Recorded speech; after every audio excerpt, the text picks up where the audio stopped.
Okay, welcome to the 9th lecture for International Regulatory Frameworks for Climate Change and Environmental Management. So, in our last lecture we're looking at the Rio Conference and the Biodiversity Convention signed in 1992, and we talked about how another one of the major conventions signed at the Earth Summit was the United Nations Framework Convention on Climate Change, and we left that till this lecture. So this is the first of 3 lectures on climate change. So in this lecture we're going to deal with the Framework Convention. We're going to deal with the science first, and then the Framework Convention. And we're going to talk about the objectives of avoiding dangerous climate change. And then in our next lecture, tomorrow, lecture 10, we'll look at the Kyoto Protocol, which was the first subsidiary agreement under the Framework Convention, signed in 1997. And particularly the flexibility mechanisms that were created under it, so the clean development mechanism and the like. So after that, in the lecture after it, we'll look at the Paris Agreement most recently and the nationally determined contributions. So big topic, broken into 3 parts, this first part being a very important component of it. So in this lecture, I really want to spend a bit of time looking at some of the climate change and ocean acidification science, because as we talked about in relation to ozone, you need to have some understanding of the science to really understand the nature of the problem that the regulation needs to address, and also why it's failing now and why it's inadequate. So the first part, key climate change and ocean acidification science, understand the policy targets, and then we go on to the UNFCCC. Particularly want to focus on the meaning of dangerous climate change. So the objective of the UNFCCC is to effectively avoid dangerous climate change. And what does that mean? We now have we'll find that we now have the quantitative targets of less than 2 degrees or if possible less than 1.5 degrees. They're the quantitative targets that have now been set under the Paris Agreement. But in the start, there wasn't numbers, there was a qualitative target of avoiding dangerous climate change, and there was a lot of debate about what that meant. The 2-degree target really was driven by Europe for over a decade, has now solidified been solidified in the Paris Agreement. But dangerous climate change remains a very, very significant concept. Okay, but can I start by asking this question? Can we be responsible for failing to save a life? This is a screen grab of a very, very, very, very sad story. This was a mother who was jailed for 12 years over her daughter's death. And the story was that the mother was in a de facto relationship with a very abusive man, and he beat the little girl horribly. Apparently, I think she was 3, and he was angry that she was still not toilet trained, so she would do a poo in her pants, and he would beat her. He beat her so badly at one point that she had difficulty breathing. The mother put her in her pram, and I think the daughter was left for at least 24 hours, maybe 2 days in her pram. She finally stopped breathing, and they called an ambulance, and the daughter had already died. And the man was charged with murder, and the mother gave evidence against him in relation to what happened. So, I've got a couple of little girls, and I can't imagine, sometimes you get frustrated, but the thought of someone doing that is just unspeakable. And yet, in the court cases I've been in, it really makes me wonder whether we can be, whether what we're doing is very similar to what that man did in relation to, like, our coal mines. So this is a test pit for a proposal for a massive coal mine that's proposed in central Queensland. And in the opening argument on behalf of the miner, the mining company's lawyers submitted, under international law, Scope 3 emissions from exported coal, that's the emissions that come from burning the coal, are the responsibility of the country in which the coal is burned, and not Australia's responsibility. Whether the Alpha coal mine, which was at that stage Australia's biggest coal mine, proceeds or not, will have no net effect on greenhouse gas emissions, and therefore no effect on climate change, because if the mine does not proceed, the coal will come from another mine somewhere else, Indonesia. So we're not responsible, no impact on climate change. And that argument was accepted by the court and has been accepted repeatedly in Queensland. And on appeal, we appealed that reasoning, and the courts found that there was no error in the reasoning, at least from a legal perspective. But it does seem ludicrous from any rational perspective that you could approve a massive coal mine knowing that its intention is to be burnt, and for the coal that's currently safe under the ground to be put into the atmosphere, and you are approving that mine on the basis that it will have no impact on climate change. And this was our premier at the time when that mine was being argued over. We're in the coal business. If you want decent hospitals, schools and police on the beat, then you will need to understand that. So can we be responsible for failing to save billions of lives of people in the future? Because that's really what we're doing right now in burning coal, in continuing to mine it, when we know that essentially we know the damage that we're doing. Are we like the bookkeeper of Auschwitz? So this was a man who was a 93-year-old former Auschwitz death camp officer, went on trial in 2015 and was convicted later. He was charged with 300,000 counts of accessory to murder. The German defendant was a bookkeeper. He didn't actually turn on the gas chambers, but he was a guard that effectively just kept the accounts. And when you look at our state of environment reports and the like, we're very good at bookkeeping. We know how much coal we're digging up. We know how much is going into the atmosphere. How are we any less responsible than this man for what is happening right now, which is ecocide? We're basically destroying entire ecosystems, and we are causing untold suffering for future generations. And it's really different, just going back to parents killing their children. This is a story, another, as a father of young kids, these stories frighten the hell out of me. This was a really tragic story from WA, where a young boy was found dead inside his car, the parents' car. And so, I can hardly read it. His father arrived to pick up his son, but was told by staff he hadn't dropped him off. And he went outside and found him strapped in the car. He'd forgotten him. And it's so different what we're doing with climate change to that, because it's not like, we just forgot. We actually know exactly what we're doing. We know what we're burning. We know the damage it's going to cause. It's not like we just made a tragic mistake. And for climate change, we are choosing right now to mine and burn all available fossil fuels. And it's not some tragic mistake that's just occurring by accident. Scientists are telling us what the consequences will be, and we're choosing to proceed anyway.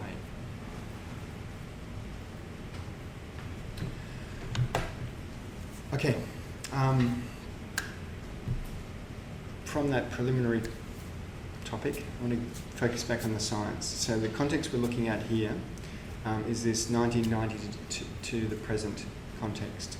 So all of these issues we talked about in the last lecture, I won't dwell on it. So climate change becomes a dominating international topic through this period.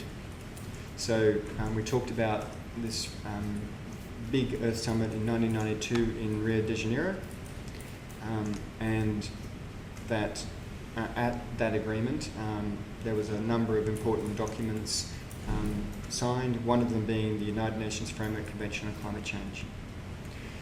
So let's spend some time just to look at some of the key climate change and ocean acidification science, because we need to understand this to understand the policy targets for emissions reductions, and then really to understand what is the problem when we get tomorrow to the Paris Agreement, why it's inadequate.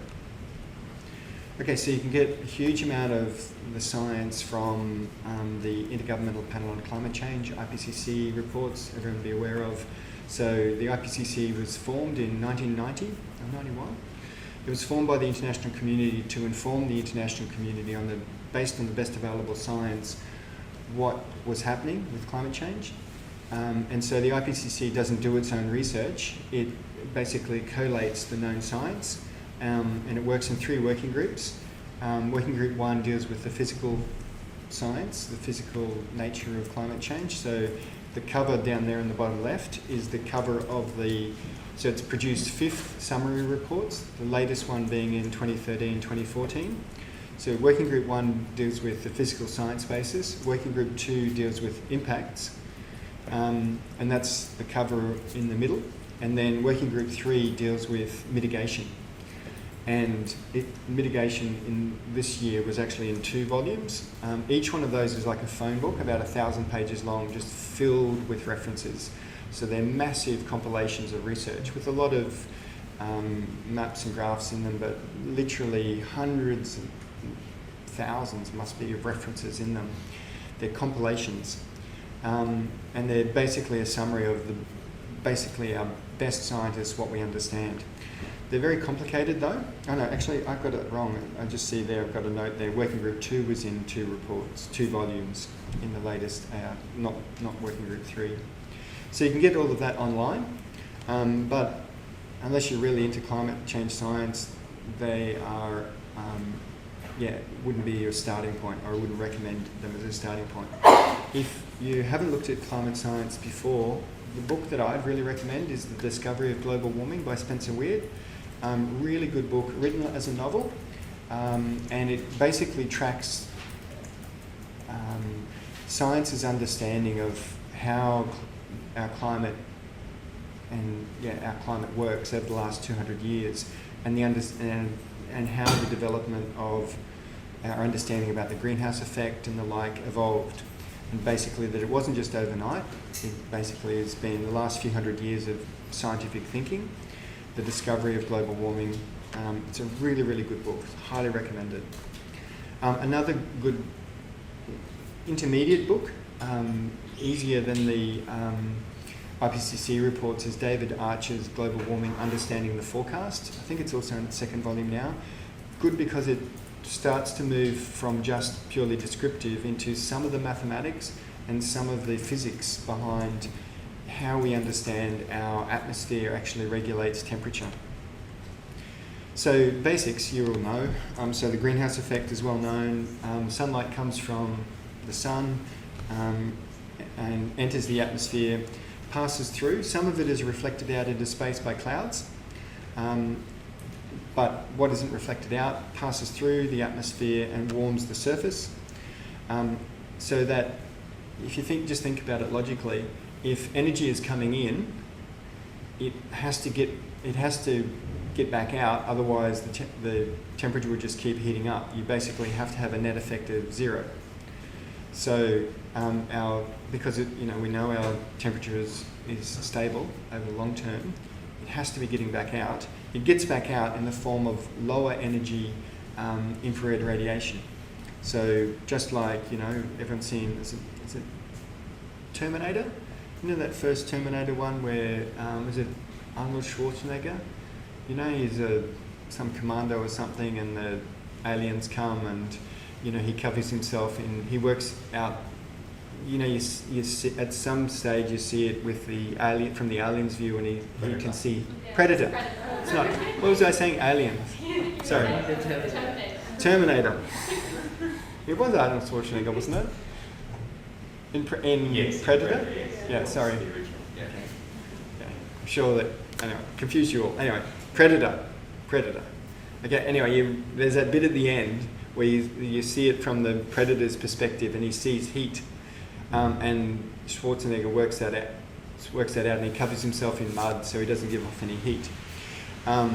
So basically, if you can imagine yourself with Predator eyes at the moment, like everything would be black, but I would be here as a little red body because I'm emitting heat, we're all emitting heat. We've got infrared radiation moving out from us right now.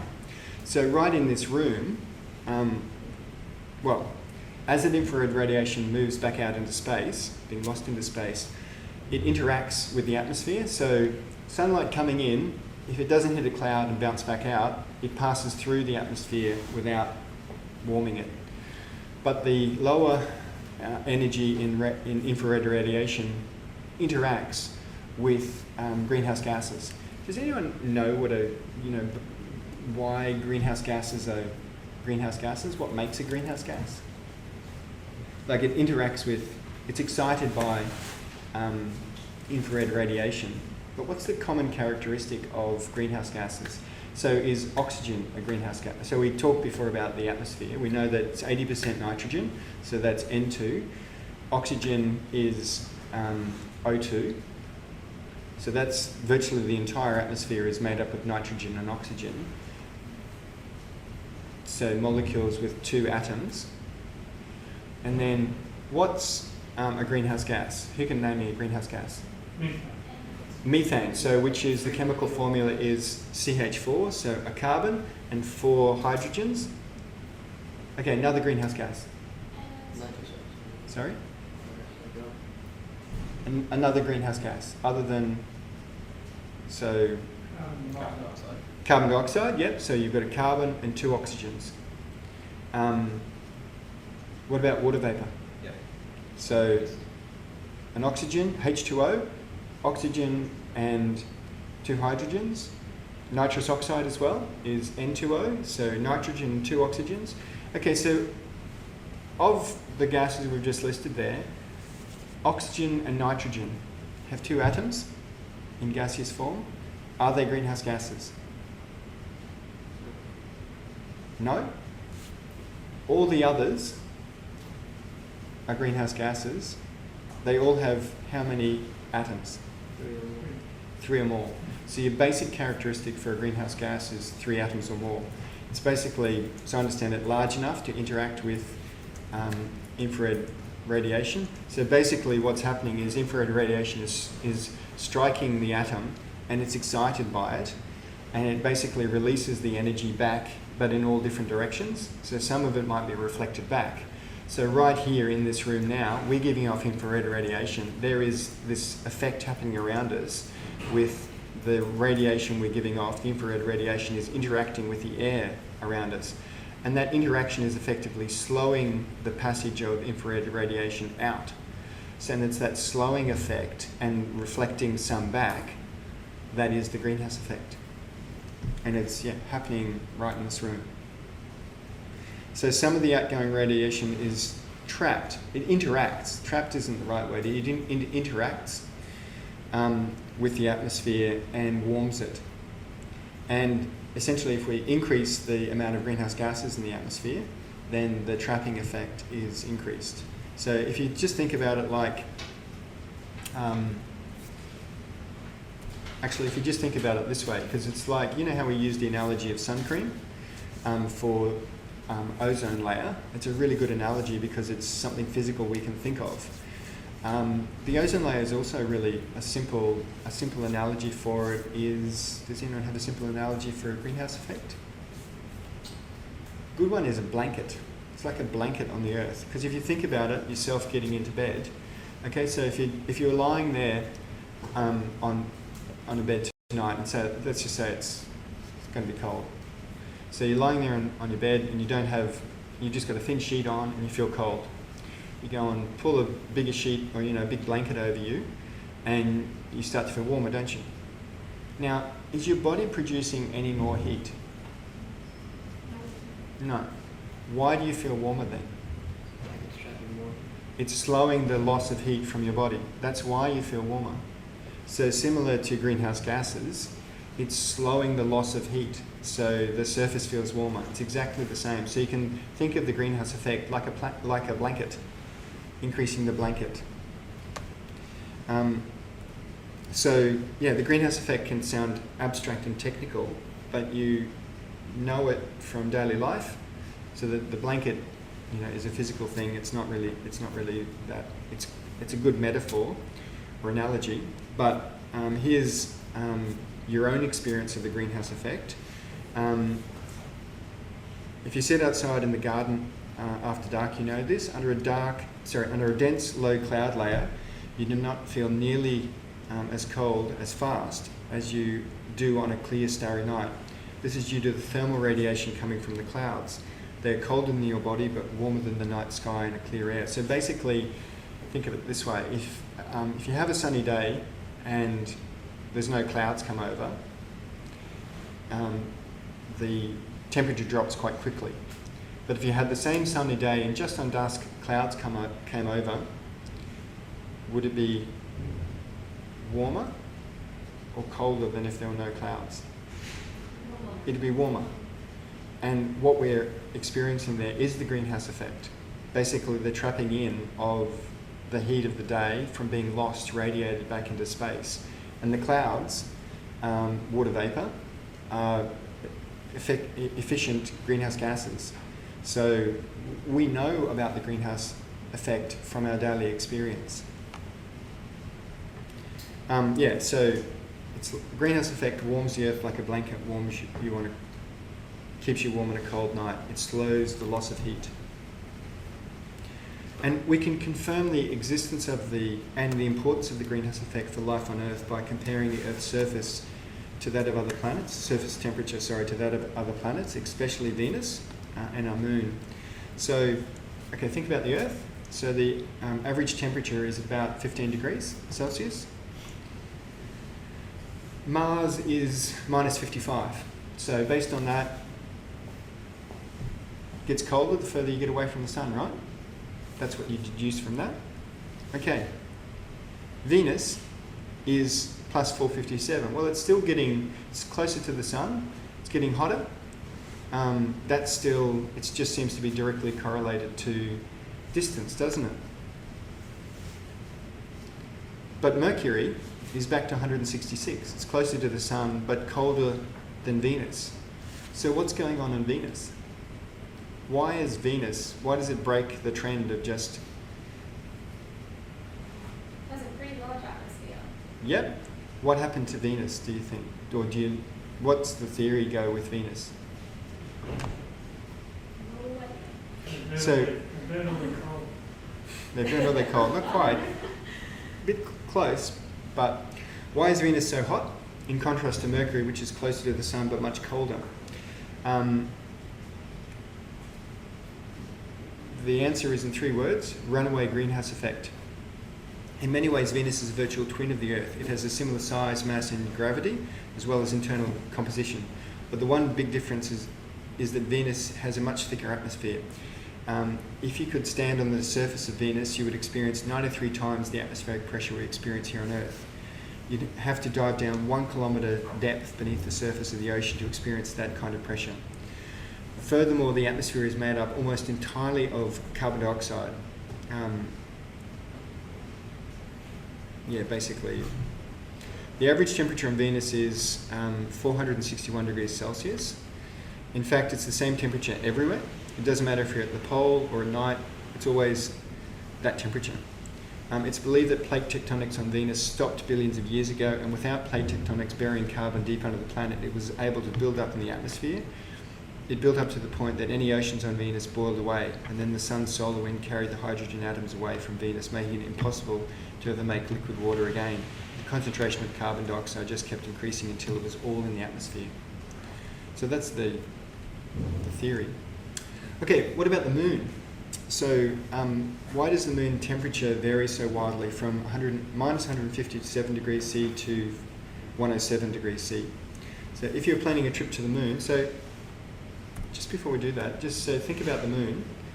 It gets the, okay, so same distance as the Earth, revolving around, same distance as the Earth from the sun, right? And okay, smaller surface area, but it would then therefore get the same amount of sunlight per unit surface area as the Earth, right?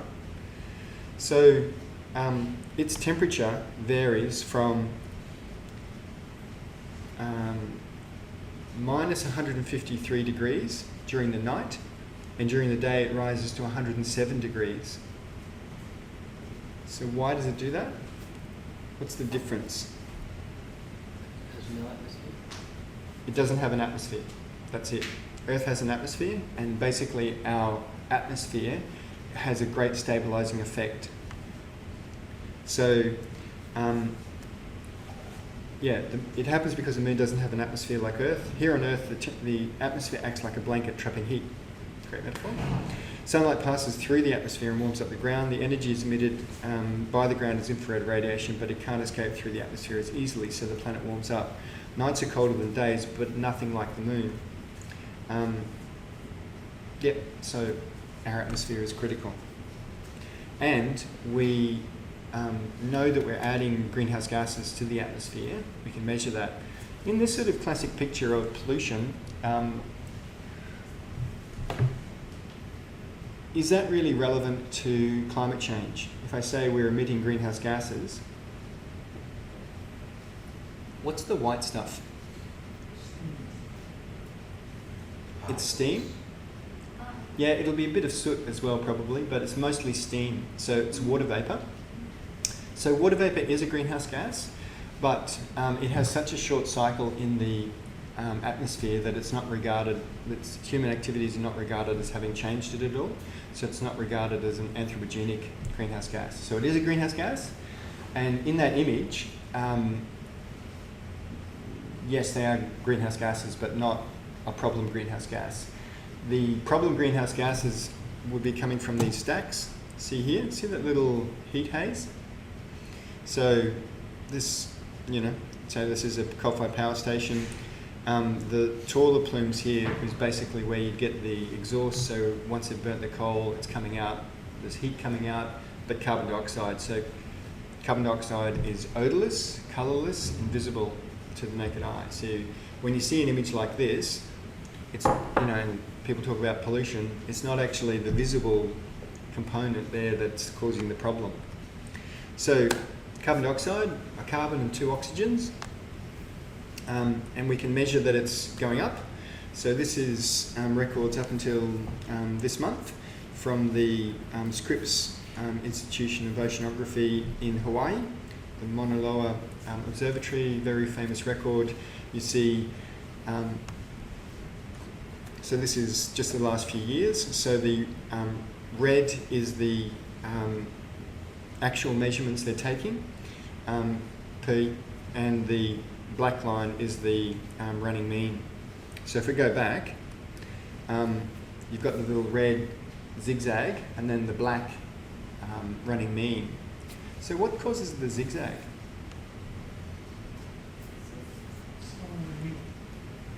Yep, summer and winter. So how? What's causing it? Deciduous trees. Yep, where? Northern Hemisphere. Yep, so it's basically as the Northern Hemisphere turns in and out of summer, there's such a large landmass in the Northern Hemisphere relative to the Southern Hemisphere that effectively in summer, trees and other, basically the growth is absorbing enough carbon dioxide that you actually see a drop globally, and then in winter, so autumn and winter, when they're losing leaves and things are decomposing, and there's less photosynthesis, and it's a lot of that carbon dioxide is respired out, so broken down and lost back into the atmosphere, you see it going back up. So it's basically it's like the lung, the earth breathing in and breathing out on an annual basis. But looking at the trend, it's obvious that the trend over time is up. And yeah, these are the most recent readings from Mauna Loa, which I just grabbed this morning. So the latest readings are 403 parts per million carbon dioxide in the atmosphere. So carbon dioxide released from burning fossil fuels continues to affect the atmosphere for a very long time. About 7% of what we're burning now will still be affecting the atmosphere in 100,000 years' time. So the notion that global warming will last only a few centuries is widespread in the popular and even the scientific literature on climate change. This misconception may have its roots in an oversimplification of the carbon cycle. So carbon cycle, if you look at an IPCC report, you'll see a complicated diagram like that, like where is all the carbon going? But here's a simplification that I've done. So basically, in the active carbon cycle, so hands up if you're part of the active carbon cycle. That's us. Yep, we're all carbon life forms. And who had cereal this morning? What did you have for breakfast? Bread? Cereal? It basically had some grain. So that grain, let's just say it was wheat, and let's just say it grew on a wheat plant in the Murray-Darling Basin. It was just harvested a month ago. So it grew when a wheat plant basically took in carbon dioxide from the atmosphere in photosynthesis, formed it into a sugar, put it into a little wheat kernel. That's then been harvested and milled, and you've eaten it in your cereal. Basically, it's been made into cereal or bread. You've eaten it, and let's just say it's you've digested it now. So it's been digested in your stomach. It's gone in your blood to your cells, and your cells are now using that carbohydrate to make energy, ATP, and that's what's driving you, keeping you able to move. And your body, let's just say that your body is right now breaking down that carbohydrate that came from your breakfast this morning. It then is the waste products of the breaking up the sugar is the carbon dioxide, and that's put back into your bloodstream. It goes back to your lungs, and you breathe it out. So that's the active carbon cycle. It's constantly, carbon is just moving through the environment rapidly. So moving through the atmosphere. So every time you breathe out, you're putting some carbon back into the atmosphere. So we're part of the biota, putting back into the atmosphere. The oceans also have both absorb it, but plants in the ocean play a massive role as well. So that's the active carbon cycle. And what we're basically doing with burning fossil fuels is we're taking fossil carbon, which has been in long-term storage underground, and we're burning it and putting it back into the atmosphere. And it's really slow that it's lost. So black coal in Queensland, do you know when most of Queensland's black coal comes from? So in the Bowen Basin, we've got this massive coal industry, selling a lot to Japan and China and India. Black coal formed in the Carboniferous period about 250 million years ago. So when we dig up coal, we're digging up the remains of plants that were, they were growing, they were part of the active carbon cycle 250 million years ago. They were trapped, formed into coal, and we're now digging them up and putting them back into the active carbon cycle, and on a massive scale. So, so this is a picture of that test pit in the Alpha coal mine that I showed you at the start of the lecture. This is the test pit of it. We actually had this massive court case over, see that white line? There's just where that white line is an aquifer, basically, this massive aquifer that affects surrounding groundwater. So we fought this huge case about groundwater and as well as climate change, but So in this test pit, you can see you can see the overburden, the earth on top, the obvious brown, and then you can see the obvious coal seams, massive amounts of thermal coal. So the miner wants to dig it up, dig all of that up, sell it to be burnt. So yeah, coal when it's broken up, fossilized carbon. So yeah, coal formed a long time ago, millions of years ago, and basically comes in different grades as well.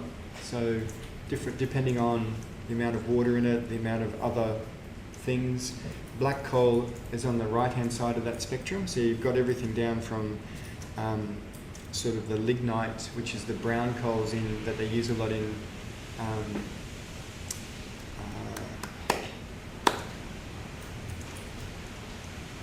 Victoria.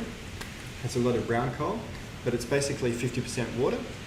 So we don't export that because it's so inefficient, because you'd be exporting so much water. So, but we do export a lot of black coal because most of the water's been squeezed out of it. It's only got like 3 or 5% water.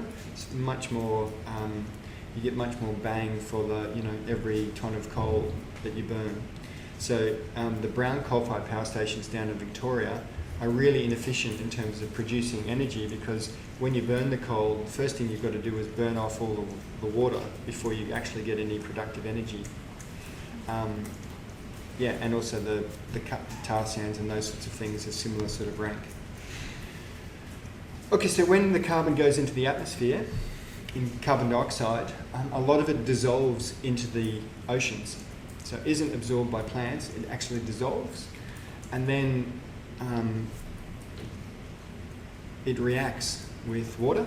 So the carbon dioxide reacts with water. Basically, you can see the chain reaction there. Produces hydrochloric acid, which is, because of the scale we're doing it at, is changing the pH of the oceans, and which is really bad for calcium carbonate life forms, so corals, a lot of small algae that form their shells from calcium carbonate. Because of the change in pH, it actually makes it much harder for them to form their shells. So corals, a lot of algae, just basically start to dissolve in more acidic water. And it's the scale that we're doing it at. If it was just one ton of coal is all we'd ever burn, but we are burning gigatons, billions of tons every year. So, skip over that.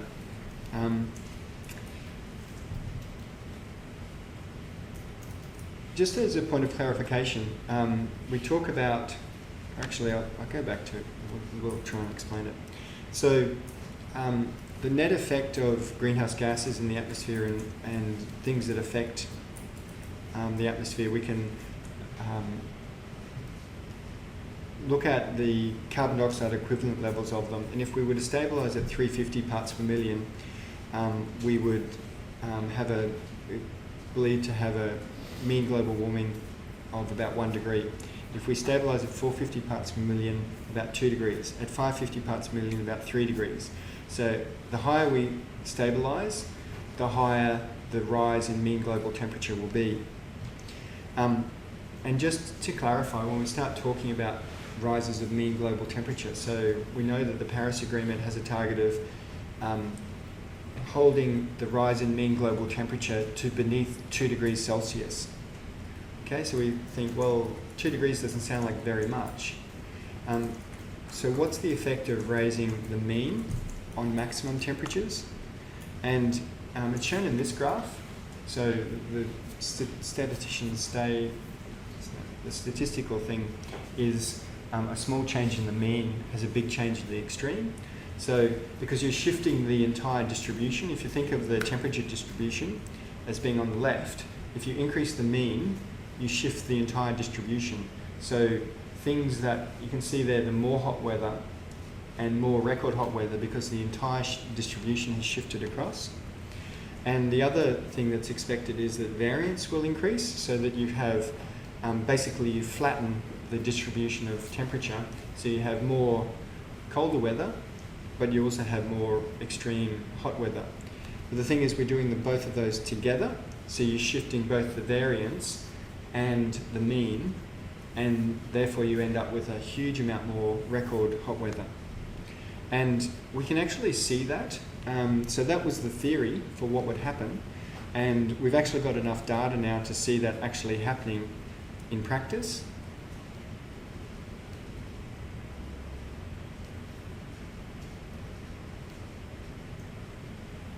So this is when it plays. This is a little animation of Northern Hemisphere temperatures and their shift. It's not going to do it.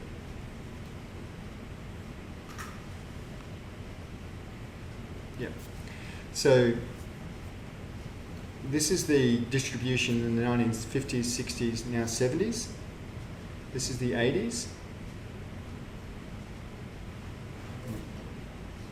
Didn't like that at all.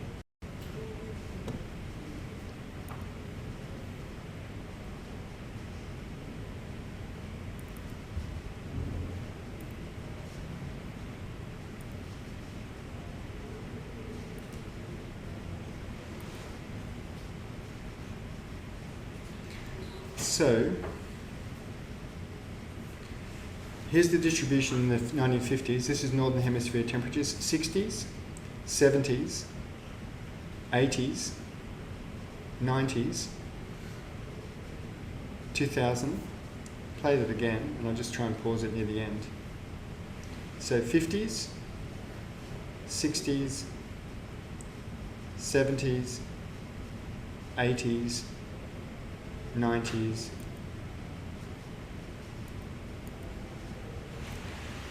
We're actually seeing that's not a model, that's the actual records of temperature in the Northern Hemisphere in those years, and we actually have seen the entire distribution shift. So emphasize that, because a lot of the misinformation about climate change is that, it's all in the models. But this isn't a model, this is what we actually recorded for temperature. And we see the shift that is expected.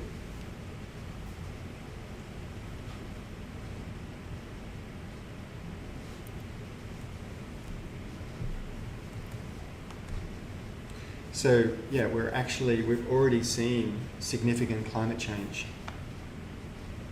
And just go back to that. So see, at this right-hand side over here, the whole point about we're seeing, things that just basically didn't even occur back in the 50s now are just really common events.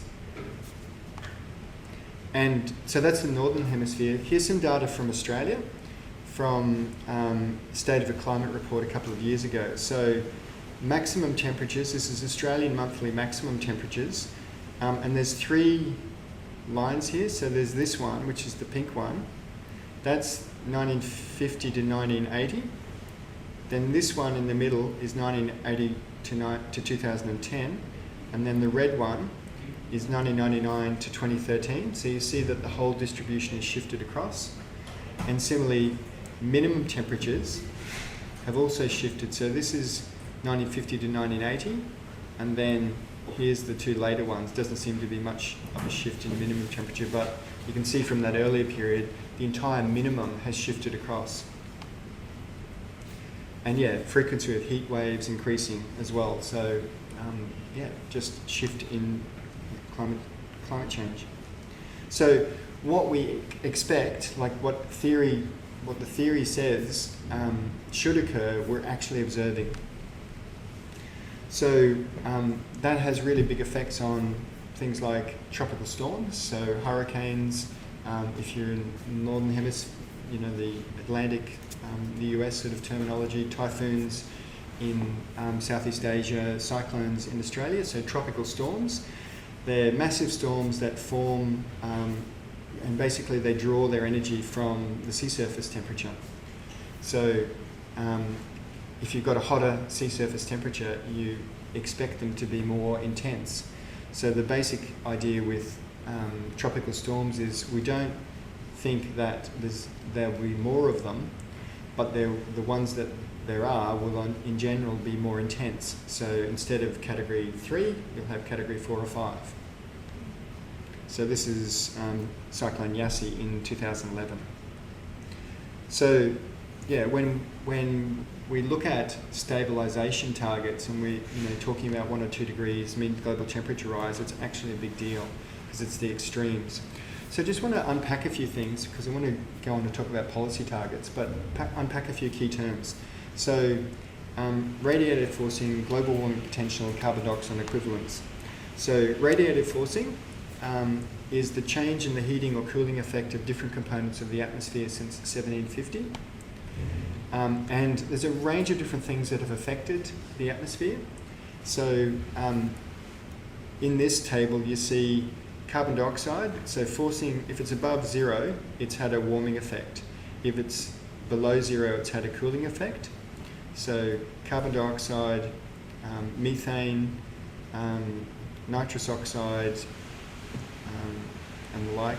Aerosols, so dust in the atmosphere, it's unclear whether it's had a net cooling or warming effect, but it's generally believed to have had a cooling effect. The net effect is warming. You combine all of those things and it's warming. And it's almost the same as the effect of carbon dioxide alone, the net effect of everything. But they're actually two different. Carbon dioxide is just a component of the overall warming. So global warming potential is, CO2 is used as the reference. So it has a global warming potential of 1 over 100 years. And then other greenhouse gases, because they affect different parts of the infrared infrared spectrum, can have a more pronounced effect. So methane has a global warming potential of, had 21, it's been raised now to 23 over 100 years. Nitrous oxide, N2O, has a global warming potential of 310 over 100 years. And then sulfur hexafluoride, which is a sulfur with 6 fluorine atoms, has a global warming potential of 23,900. So it's a lot more potent than carbon dioxide. Sulfur hexafluoride is used in things like high voltage electrical systems and some medical applications. Thankfully we don't produce a lot of it. For reporting purposes, in the climate change framework, we combine, you want to have one unit rather than trying to report everything in different units. So we combine them and talk about carbon dioxide equivalents, and there's 2 different ways the climate framework uses carbon dioxide equivalents. One is in terms of emissions, and one is in terms of atmospheric concentration. So in terms of emissions, national reports are in carbon dioxide equivalents. So under the Kyoto Protocol, all gases are included in a single measurement called carbon dioxide equivalents. So for example, Australia's net greenhouse gas emissions in 2005 were 559.1 million tonnes of carbon dioxide equivalents. So that's all carbon dioxide, all methane, all nitrous oxide, all sulfur hexafluoride, and the other greenhouse gases. So that's the net. Got that? And it's also used sometimes in relation to the net effect of different concentrations of greenhouse gases. So there you're trying to look at, so if carbon dioxide now is about 405 rather than 395, but if you just had carbon dioxide, if you combined all of the greenhouse gases, anthropogenic greenhouse gases, we're now at about 450 parts per million in terms of all of the methane, all of the carbon dioxide. So carbon dioxide levels are currently about 403 parts per million, but if you added in all of the methane and other things that humans have emitted, you jump up to 450. But because of the cooling effect of aerosols, it drops back down to about the same level as carbon dioxide. The problem with relying upon, though, that net effect continuing is it's a Faustian bargain, because if we stop burning a lot of things and reduce the amount of dust we're putting into the atmosphere, then the dust will drop out really quickly and we unmask the cooling, we take away the cooling effect. So we're already, if we stop basically burning things, we actually would expect a spike in global temperatures. The cooling effect is thought at the moment to basically mask the other greenhouse gases. So the net effect is about the same as carbon dioxide alone. So we're currently at 400 parts per million, about 405, and we've now, if we were to stabilise at this level, we'd have about 1.5 degrees warming, like right now, if we just stabilise now. If we go on to 450 parts per million, 2 degrees warming. So the IPCC has been looking at what we'll do in the future, because how much we burn will have a big impact on how much temperatures rise. In 2001, in the third assessment report, they had these future emission scenarios A1B, A1T and the like, and basically like the A1F1 was the one for burning all the fossil fuels, and B1 was basically the opposite, renewables rather than that. They've moved away from that approach, and now the approach under the for reporting and modelling is around representative carbon pathways. So RCP 8.5 is the representative carbon pathway for burning all fossil fuels in the future. So this goes out to 2100. Yeah, so red is RCP 8.5, blue is RCP 3, and that's basically don't burn all fossil fuels. And you can see their emissions in gigatons of carbon dioxide equivalents a year. So again, that carbon dioxide equivalence unit, all of the greenhouse gases combined.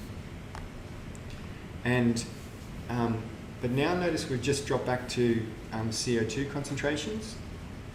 So in RCP 8.5, CO2 just basically goes through the roof. It goes from currently at about 400 to well over 1,000 by 2150. So if we follow that course, because we have got, even in Australia, we've got 100, 150 years worth left of coal at current rates of use.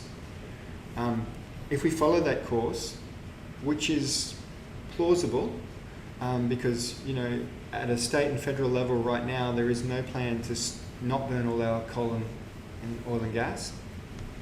So if we follow that course, then we expect mean global temperatures to basically follow that red line. Somewhere within that fan, there's uncertainty about them, but basically the dark line in the middle is the best estimate. So somewhere over 6 or 8 degrees of warming in a mean change. And basically at the moment we're tracking on RCP 8.5.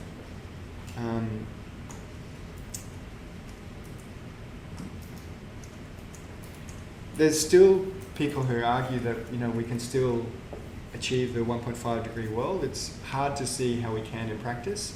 2 degrees is probably the best that we can hope to achieve under any current form of plausible policy settings. But even in that context, with that that science, we still get people saying climate change isn't real. Donald Trump's. So I like this cartoon. Got Santa with a helper standing on you've got the North Pole floating away there in the distance, and the jury's still out on climate change. So we've got a whole range of climate skeptics in society. So John Howard, a former Prime Minister, gave a speech after he retired as Prime Minister, not retired, after he lost an election and was no longer Prime Minister. He gave a speech to a global warming skeptic group in the UK. His title of his speech was "One Religion is Enough." And why do you think he chose that title, religion?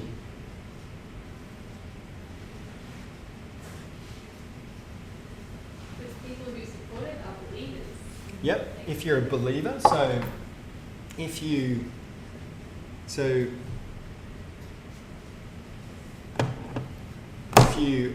accept the science of climate change, you're a believer. Is it a religious belief? Why do you think? Why equate it to a religion? Because it kind of makes it sound like if you believe in climate change, you then don't believe in God. It kind of appeals to very conservative views. I don't think it's that. I don't think it's appealing to conservatives as such. I think it's actually a much more false equivalence argument. It's because we probably all accept that, you know, we should respect other people's religious views, and that you can't disprove the existence of God. We've had all that debate for a long time, you know, whether you can prove or disprove God. So making it a religion is like, well, we agree to disagree, but it's not about facts then. It's about a belief system rather than facts. So it's a false equivalent because climate science is actually based on facts as well as we can understand them. You know, we don't know everything about how our atmosphere works, but we know a hell of a lot. And our best science, our most consistent understanding is that this is what's happening. So it's factually based, and it's a false equivalence to compare it to a religion where you can't prove the existence of a God. So basically it's false equivalence. And he argued that, described the science around global warming as a religion, and climate change, people who believe in climate change as believers. And he said, I've always been something of an agnostic on global warming. I've never rejected totally the multiple expressions of concern from many eminent scientists. But the history of mankind has told me of his infinite capacity to adapt to the changing circumstances of the environment in which he lives. You know, this is 2013, but we're still sexist language. You know, it's because Howard never moved out of the 1950s. That was like 2 years before the Pope wrote the... Yeah, the encyclical, yeah. The Pope is like keen on climate change. You know what I mean? The Pope is like, Yuri, let's do something about this. And people are like, no, It's like as religious as you get, right? I agree. That's who you look to. Yep. Some religions. So Howard went on, in the past 5 years, the dynamic of global warming debate has shifted away from exaggerated acceptance of the worst possible implications towards a more balanced, questioning approach. Intellectual bullying has been a feature of the behaviour of some global warming zealots. And similarly, our illustrious Attorney General, the Minister for Bigots, although he did give a good speech, was it yesterday, for marriage equality. So, what is it? A stopped clock is right twice a day. Anyway, he's our federal Attorney General. In 2014, he accused true believers in climate change of being ignorant, medieval, and trying to shut down debate. Again, it's true believers. It's a false equivalence. So climate science is really about the science, the facts. What do we know and understand? Show me your evidence. If you're going to say that I'm wrong, show me why I'm wrong, and let's have the debate in that realm. Whereas this is a false equivalence, saying it's a belief system, it's a religion. I love this letter to the Sydney Morning Herald in response. It said, Senator Brandis has deplored the sidelining of climate change skeptics in the climate change debate. I echo his concerns with regard to the round versus flat earth debate. While 97% of geographers may claim that the science is already settled, we should respect the views of those skeptics who have a different view. The models of the earth that one sees everywhere, known as maps, are flat. Round earth skeptics must be given equal space in the press to have their fair say in this debate.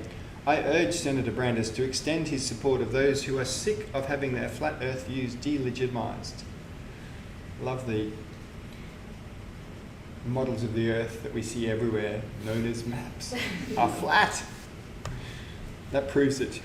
And then this, Peter Ellington, if you get a chance to do a subject under Peter, he's this fabulous lecturer here at UQ.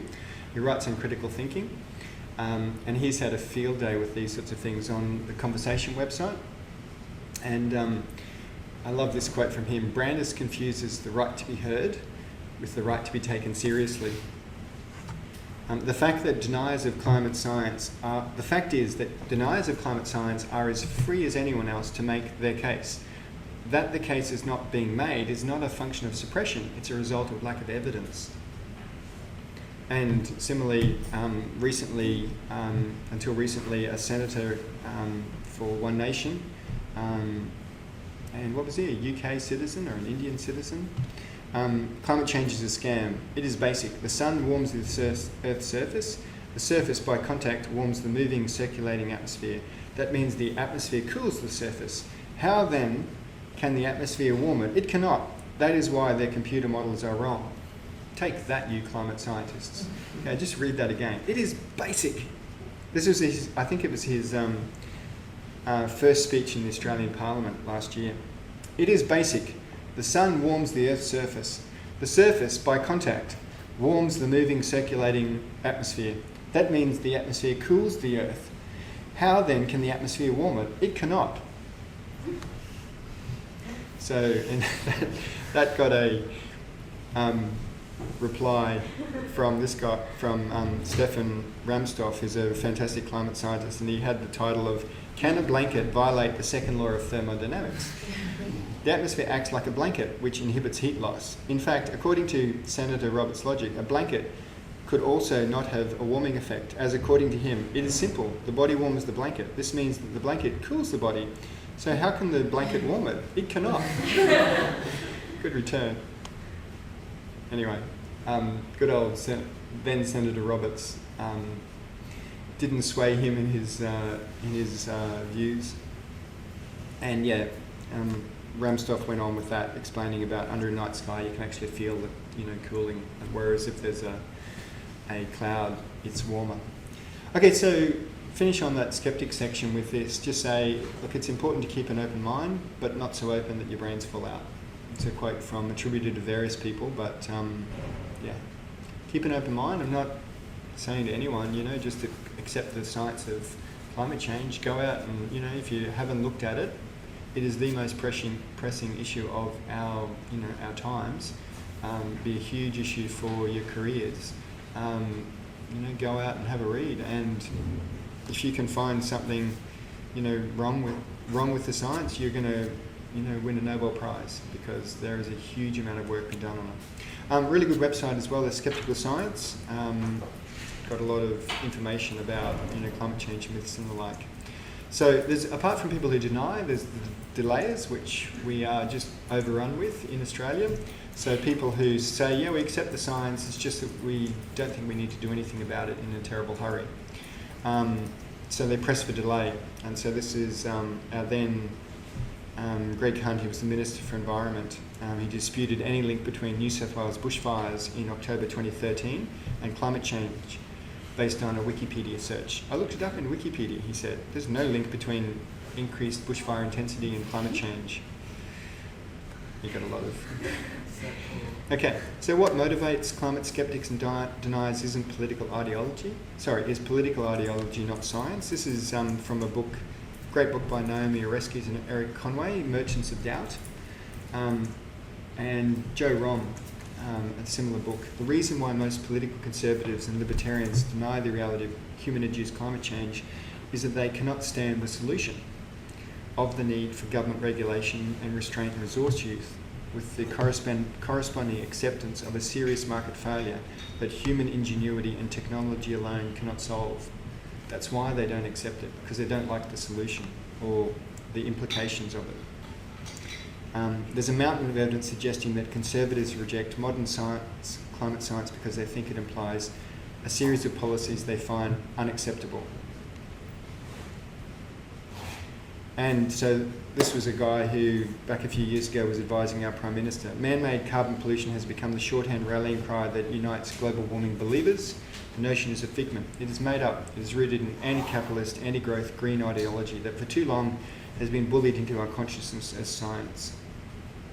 And similarly, Donald Trump. I'm not a believer in man-made global warming. It could be warming. It's going to start to cool at some point. And in the 1920s, people talked about global cooling. They thought the Earth was cooling. Now it's global warming. But the problem we have, and if you look at our energy costs and all of the things that we're doing to solve a problem, I don't think it's in any major fashion exists. Pretty well nonsensical, but that's Donald Trump. Yeah, and I've just got a couple of other news quotes down there. Trump dismisses climate change question by contradicting himself on hurricanes.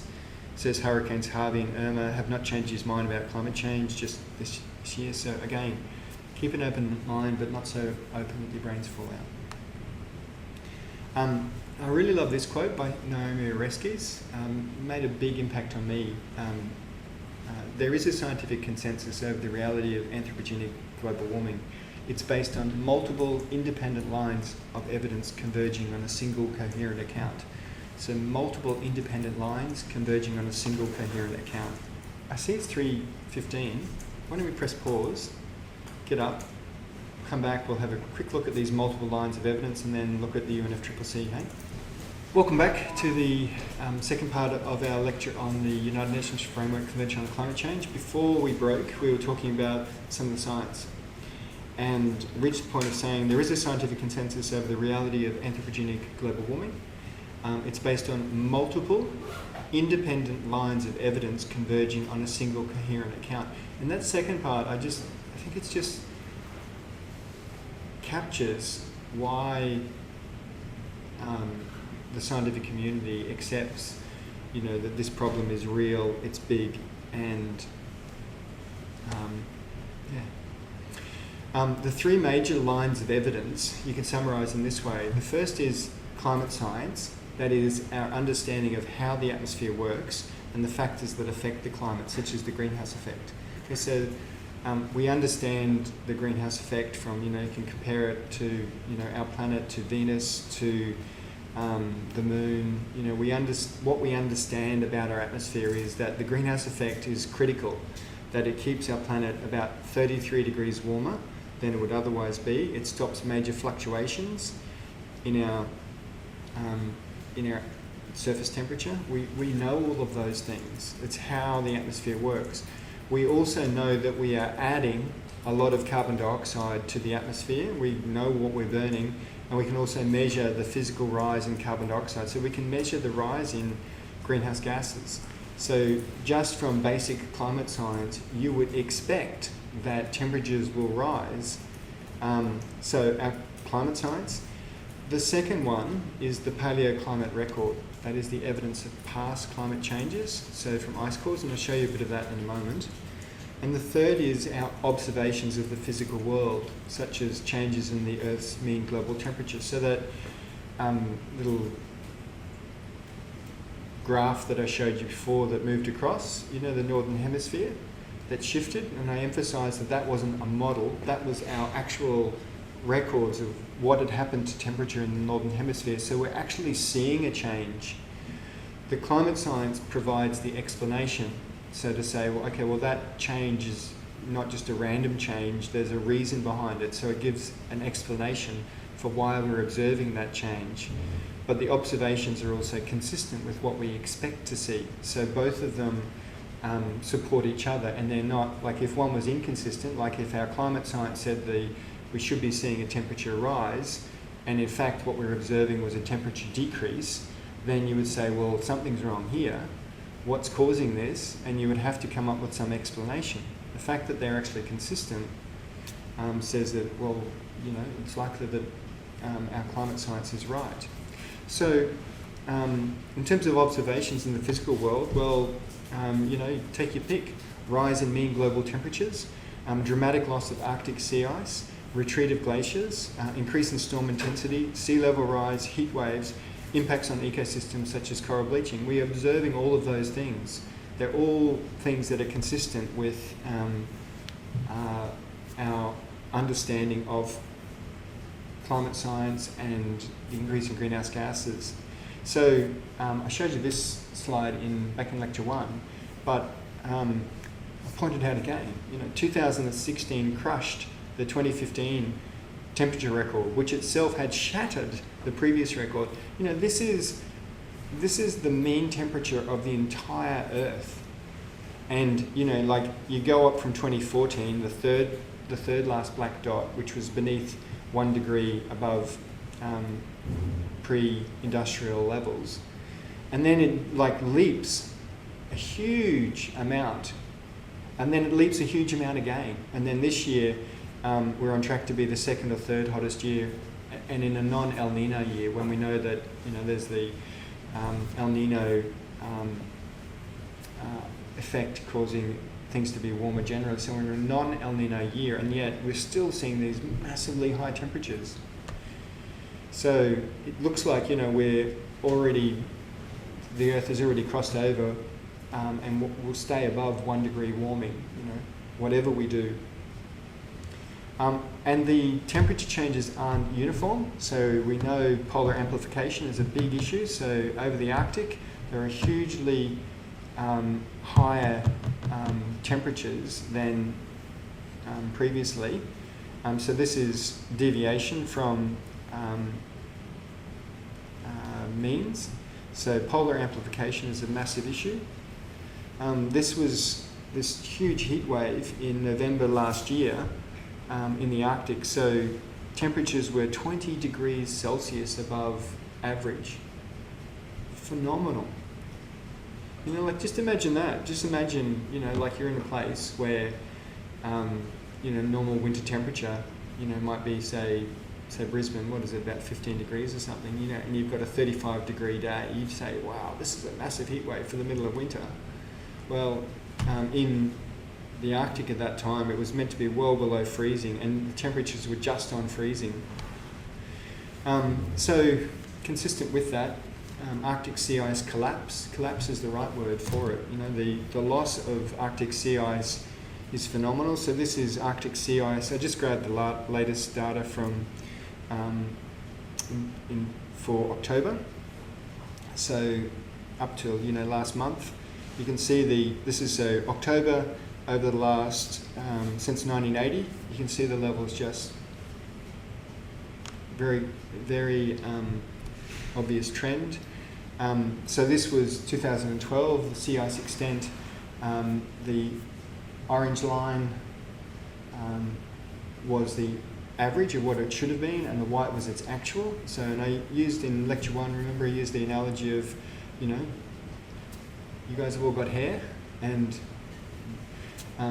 you know, hair is very nice to have, but you know, if you were ever to go bald or shave your head, you'd realise that hair, even though it's only a small part of your body relative to the entire surface of your body, makes a huge difference to temperature regulation. So, you know, if you walked outside and you had the sun beating down on you, you'd be, you know, putting on a hat. Like, I never go outside in the sun without a hat because it just hurts. Whereas, you know, if you've got hair, you have that you know, you don't feel as hot. Well, the same thing is happening here for the Arctic. When we lose that sea ice, sunlight that in the Northern Hemisphere summer would have been reflected out into space is now going to be absorbed into the ocean and heat the ocean and cause huge, you know, that energy has then got to be lost somewhere. There's got to be a net energy gain for the Earth of 0 from sunlight. Otherwise, our Earth would continue to heat up and heat up and heat up. So it's got to be a net of 0. It's got to get out, though. Instead of being reflected out, it's got to get out in some other way. So it's going to heat up the ocean and the regions around it. So volume, has collapsed.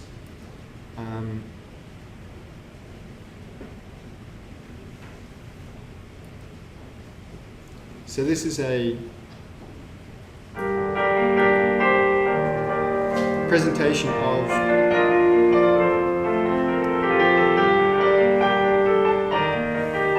ice volume since 1979, set to some nice music.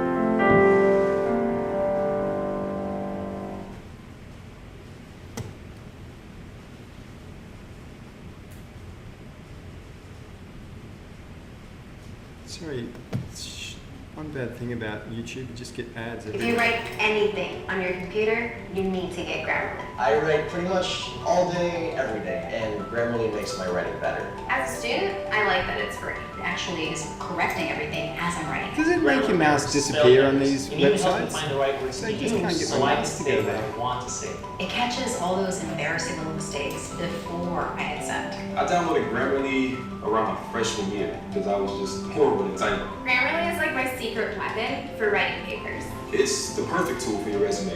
You You don't want any errors with your first impression. I use Grammarly for important emails, social media posts, which there Sorry, are I a just lot can't get of. I've used every tool out there, and Grammarly is by far the best. I'm never going to buy Grammarly, whatever it is.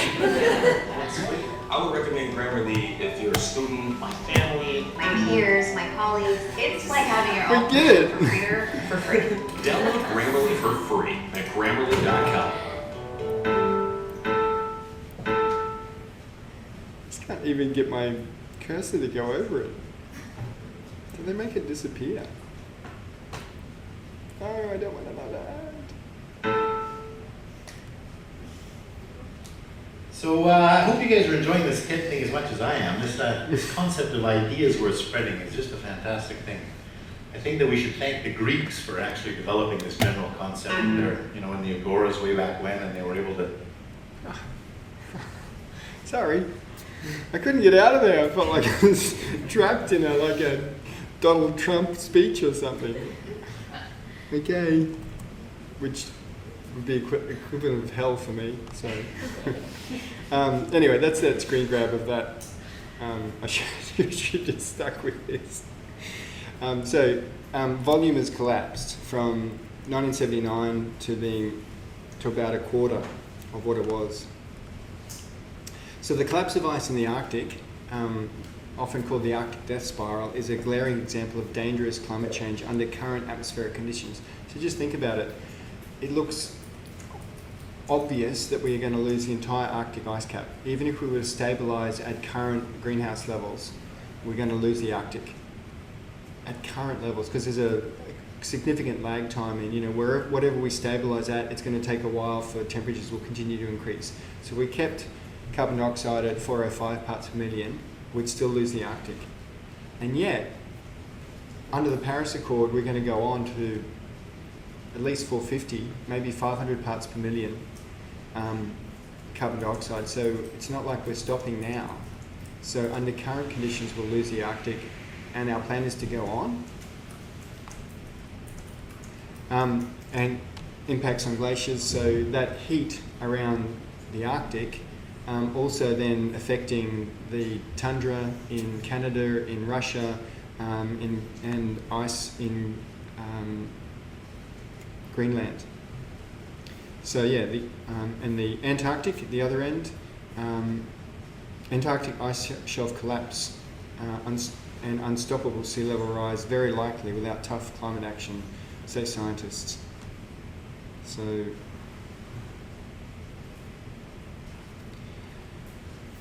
So we're observing these things. From the fifth assessment report, at that stage they assessed mean global temperature rise to increased by 0.85 degrees to 2012, and since 2012 we've had these, 2014, 2015, 2016, substantially above 1 degree.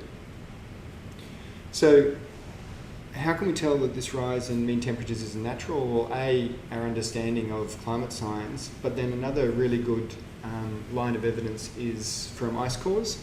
So basically scientists can drill down, take out an ice core, and basically what you do when you take that is a glacier forms by snow falling and then not melting away in the summer. So next year there's more snow falls and it just packs down. So a glacier is a tremendous record of past atmospheric conditions, because essentially the chemical signatures in the ice, so ice is all cold, but the chemical signatures in the ice allow us to tell what the carbon dioxide levels were when the snow fell, as well as the temperature. So ice cores have now taken the paleoclimate record back to 850,000 years. This only shows 650,000 years, but there's carbon dioxide levels going back 650,000 years, and there's temperature. And you can note that they're similarly correlated. So you've got, when there's a big spike, there's and a big trough in carbon dioxide, there's a big trough in temperature. So there's an obvious correlation, but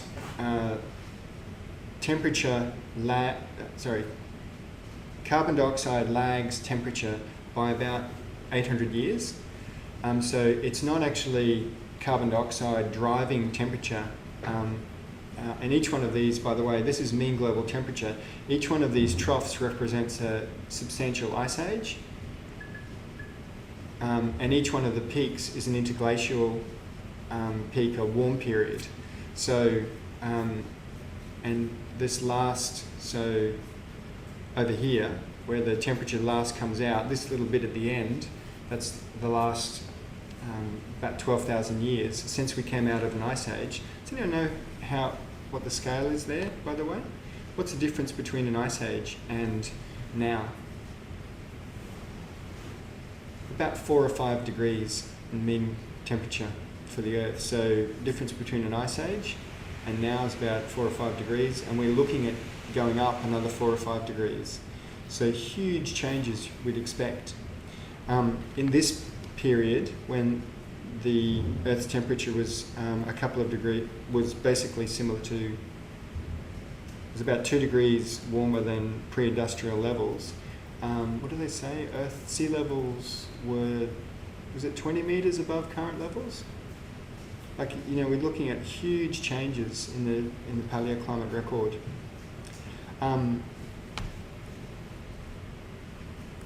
Little point I asked you on the other day, how long has humans been around? Just to give you an idea of scale here. So human beings have been around about 160,000 years. So the records that we're looking at go on far beyond when people even were on the planet. And we're currently at about 400 parts per million, and we're looking to go to about 600 parts per million on current energy use patterns within about 45 years. So that's where carbon dioxide is likely to go. It's pretty obvious that temperature is also going to have a massive spike. I was going to say, carbon dioxide lags temperature. What's the big thing that's driving the Earth in and out of ice ages? What's the big thing? It's changes in the Earth's orbit around the Sun. They're called the Milankovitch cycles, and there's 3 of them that overlap with the tilt of the Earth, it's the wobble, and I think the ellipse that it runs on. There's 3. They run at different, I think one at 20,000 years, one at about 160,000 years, and the Milankovitch cycles effectively are what have driven the Earth into and out of ice ages.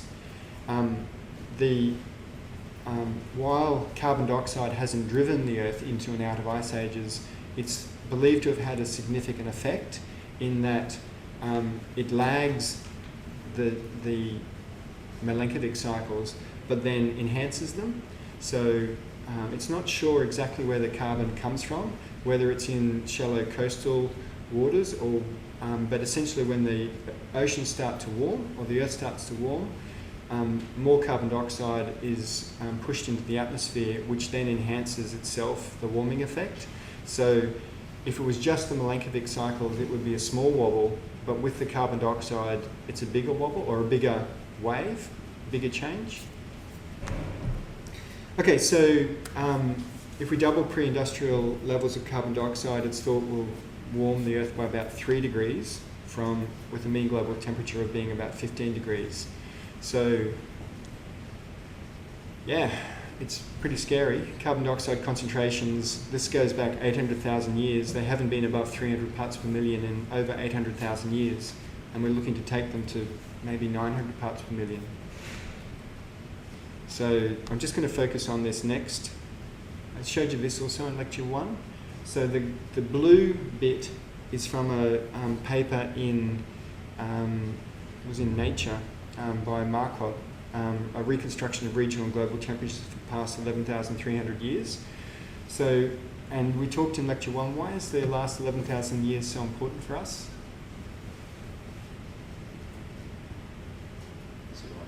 It's where human civilization basically evolved. So, you know, Aboriginal Australians have been here for 60,000 years, survived through the last ice age.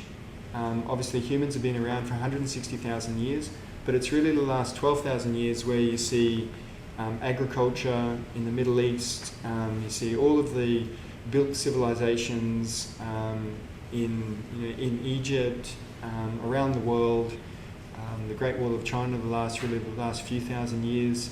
All of those things have occurred in a period where the mean global temperature was warm.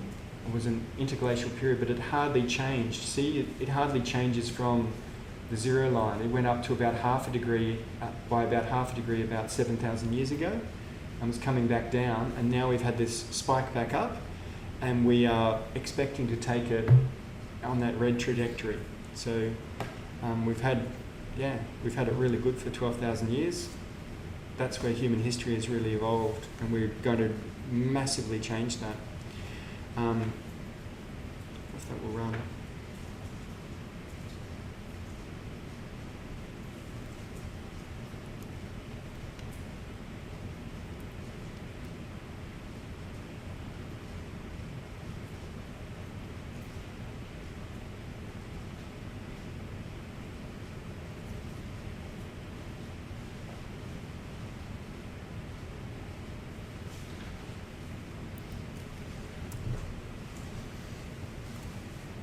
That was a little animation. It doesn't seem like it wants to run. Okay, so rising temperatures cause sea level rise from thermal expansions of oceans and melting glaciers. So simply the heating up that we've got now is a big reason for sea level rises. So thermal expansion of the oceans. So it's a threat from, it's a major threat to coastal communities. And so flooding like we saw in Houston earlier this year, a substantial component of that is climate change. So you get natural variability on top of sea level rise, on top of rising temperatures. So those hurricanes, they draw their energy from the oceans. So you get a warmer ocean generally, you get more intense hurricanes. So there is a climate change component in them. So in that context, can we look at the response? So I want to look at the United Nations Framework Convention on Climate Change, and then tomorrow we'll look at the Kyoto Protocol and the Paris Agreement. Now notice I've got the full names there, at least in short. Kyoto Protocol to the UNFCCC and the Paris Agreement to the UNFCCC. So you can get a heap of information. Just do a search for UNFCCC. You get a heap of information, great website, huge amount of information, documentation. The UNFCCC, there's 196 parties, 195 states in the EU. So the executive secretary was Cristina Figueres, this amazing woman from Mexico originally. Originally from Costa Rica. So she was the executive secretary of the Secretariat from 2000 to 2016. So fantastic diplomat. So the executive secretary doesn't have any voting powers, but they're essentially the leader. And she was, just amazing in her advocacy. You might have seen her in the news just recently. She's in Australia at the moment, and she talked about how Australia is facing coal is facing its Kodak moment. So the analogy to Kodak used to have the physical film, and basically got replaced by digital cameras. So the coal is at that moment now. So wonderful leader, amazing person. I really wish she'd been the UN Secretary General, like the current UN Secretary General from Portugal. He's a nice enough person, but it's another white guy. It would have been great to have a woman from the south. She seemed like a tremendous leader. It's a huge shame, but when the most recent Secretary General was appointed, the news reports talked about how essentially the major countries get together and basically just decide on who they're going to appoint. So the US, all the ones with veto powers in the Security Council. So for whatever reason she didn't get. Yep. The current executive secretary, another courageous woman, Patricia Espinosa of Mexico. She was appointed the executive secretary last year. So there's 196 parties to the UNFCCC. And I'm going to just explain Annex 1 and Annex 2 countries briefly and non-Annex 1 countries. So Annex 1 countries are essentially, so 1992 when this was signed, basically the rich developed countries at that stage. The blue Annex 1 parties there are essentially the Russian, or they were called economies in transition. So in 1992 the Soviet Union had just disintegrated, but there was still a lot of, loss of pride. It was a face-saving exercise for them to be included in Annex 1, but they were called economies in transition. And then the non-Annex parties are effectively all of the poorer countries. So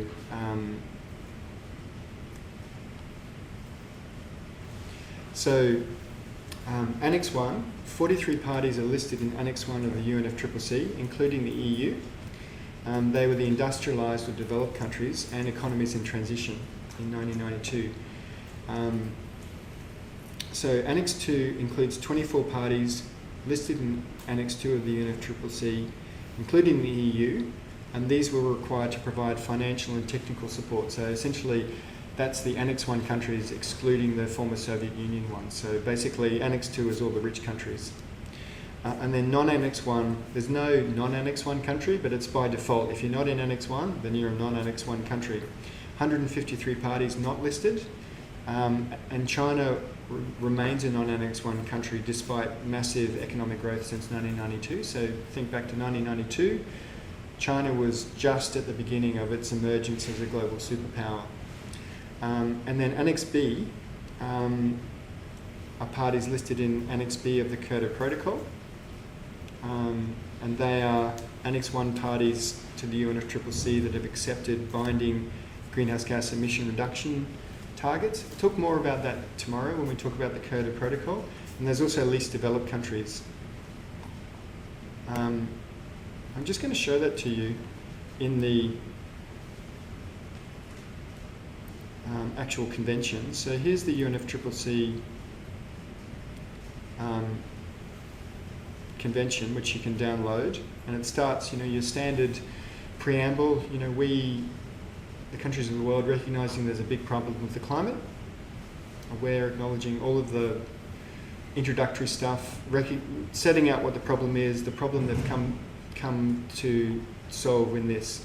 You have some definitions in Article 1, climate change, emissions, greenhouse gases, etc. Greenhouse gas means any gaseous constituent of the atmosphere, both natural and anthropogenic, that absorb and re-emit infrared radiation. And then it goes on with objectives. So Article 2 is the objective. I'm going to come back to that, but that's where we get dangerous climate change. And then it's got some principles, commitments, and if I scroll right to the end,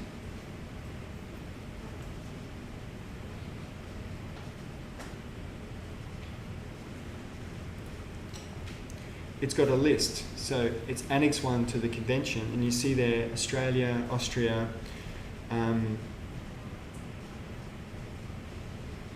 so all the countries in A are undergoing their transition in economy.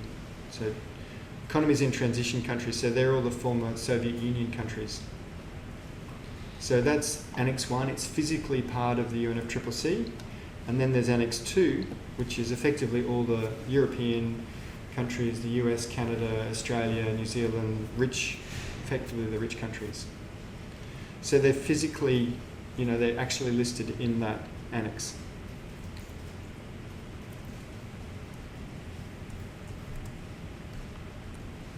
So the parties to the UNFCCC meet annually at the Conference of the Parties, or the COP. The parties to the Kyoto Protocol also meet at the same time, but it's called the Conference of the parties serving as a meeting of the parties to the Kyoto Protocol or CMP, and there's now the meeting of the parties to the Paris Agreement or CMA. And here's just a list from just a Wikipedia list of all of the COPs. So you can see there COP 1 is in 1995, so think about it. So 1992 the UNFCCC is signed. It didn't enter into force for a couple of years. 1995 is the first meeting of the parties in Berlin, and then next year COP 2 in Geneva, COP 3 in 1997 is where we also get the Kyoto Protocol agreed, and then COP 4, etc. The Kyoto Protocol didn't enter into force until about 2005, so that's when we get this first CMP. But you can see there it's COP 11, CMP 1. We get down to 2009, which was the Copenhagen debacle, where we'll talk more about that, but effectively the world came together, couldn't agree on what would replace Kyoto, and it all descended into acrimony. And that was COP 15. And then Paris, where Obama and China drove essentially the global agreement to, this landmark agreement. Imperfect as it is, it was still a massive step forward. And that was COP 21 and CMP 11. And now so we're in 2017. So the Paris Agreement was ratified basically immediately, or country basically entered into force immediately. But basically everyone, particularly when Donald Trump was elected, basically everyone was basically trying to get it up as quickly as possible. So it's we've now got CMAs, but you can see there. So 2017 was COP 23. It's just been held in Bonn. CMP 13 and CMA 2. So might seem confusing, but COPs is the most common, but there can be other terms as well. Does it make sense? They're meeting annually. I showed you this picture back in lecture 1 as well. So this was Beatty was a student in this course back a few years ago, and she was a lovely student from Malaysia who had an agricultural background, or she worked for the Department of Agriculture, and she had been as part of the delegation from Malaysia to COP 14 in Poznan in Poland. And this is her sitting with one of her colleagues, and her with the delegation, the Malaysian delegation, at the COP. And that's a picture she took of one of the sessions. And this is her at a breakfast meeting with the delegation when they assigned different roles. So it's a reasonable sized delegation. So the larger, richer countries might send even 50 or 100 members as part of the delegations. The smaller countries might only send one. So there's not just a single meeting at these big conferences. There'll be lots of side meetings. So obviously if you've only got one delegate, you just can't attend them all. So the smaller countries tend to rely upon their groups, so particularly the G77 that we talked about, the G77 in China, those sorts of groups allow countries to share resources. I really want to keep emphasising this point that I made in lecture 1. Ordinary people do a lot of work in international meetings, and you could be one of them in the future, either working for your government or with an NGO. Like these big conferences, they have like 10 or 15,000 people attending them. They're enormous. You guys can be one of them. Okay, we'll look at recent negotiations in relation to the Kyoto Protocol and Paris Agreement later, but let's focus on the text of the UNFCCC. So I opened up the UNFCCC, but let's just focus on a couple of articles. So dangerous climate change is what I really want to focus on. So the ultimate objective of this convention and any related legal instrument that is the Conference of the Parties may adopt, is to achieve, in accordance with the relevant provisions of the Convention, this is the key bit, stabilisation of greenhouse gas concentrations in the atmosphere at a level that would prevent dangerous anthropogenic interference with the climate system, commonly called avoiding dangerous climate change. Now, that's a qualitative target in that there's no numbers. It's not quantitative, it's qualitative. It then goes on to give us 3 qualitative indicators for what that means. So the first is that it should be achieved within a time frame sufficient to allow ecosystems to adapt naturally to climate change, so that's the first part. Second, to ensure that food production is not threatened. And third, to enable economic development to proceed in a sustainable manner. So ecosystems adapting naturally, food production not threatened, third, economic development to proceed sustainably. So they're the 3 qualitative criteria for it. So a lot of work was done on what that actually means. And so a really good article was by Michael Oppenheimer and Annie Petsonk in 2005 in the Journal of Climatic Change.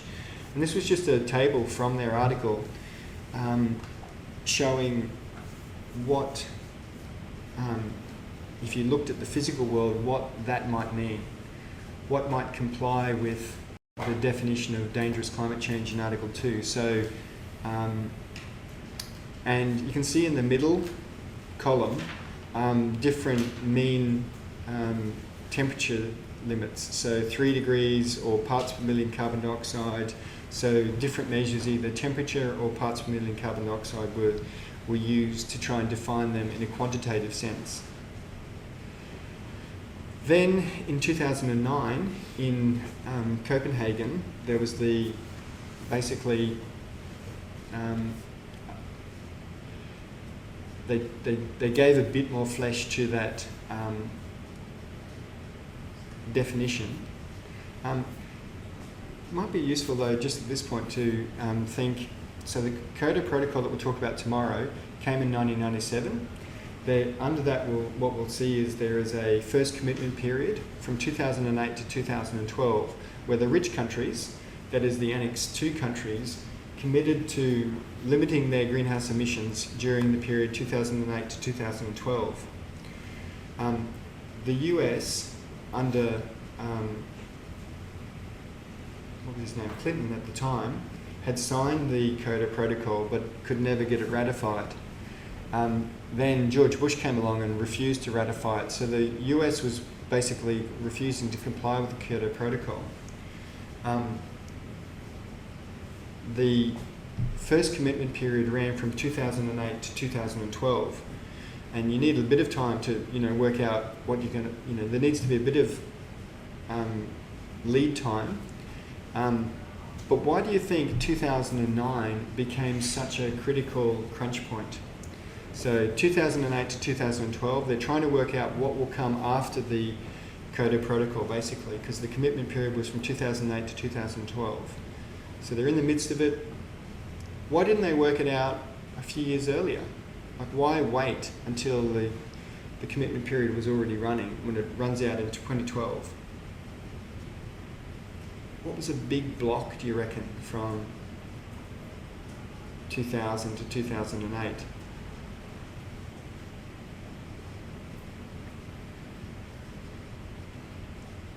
So, who was in power in the US? Bush. George Bush. And basically, the US's recalcitrance on it and refusal to basically even ratify or to show any leadership meant pretty well Europe and the world waited until Bush left, because then the US president can only serve 2 terms, so they knew he had to go in 2008. So basically, they didn't really take any serious, or they delayed until Bush had gone on the hope that there would be a better president. So Barack Obama was elected 2008, and the world breathed a sigh of relief thank goodness. We've got, you know, a sane person again as the US president, you know, that the US is going to show leadership. And 2009 became a crucial crunch for trying to get agreement on what to do next after Kyoto ended. But it all fell apart in Copenhagen. It ended in acrimony. The world couldn't agree on what would come next. And at the last minute, Obama flew in and negotiated an accord which many countries signed up to, but not all. And in that accord, it agreed. We underline that climate change is one of the greatest challenges of our time. We emphasise our strong political will to urgently combat climate change, to achieve the ultimate objective of the Convention to stabilise greenhouse gas concentrations in the atmosphere at a level that would prevent dangerous anthropogenic interference with the climate system. We shall, and this is the key bit, recognising the scientific view that the increase in global temperature should be below 2 degrees Celsius.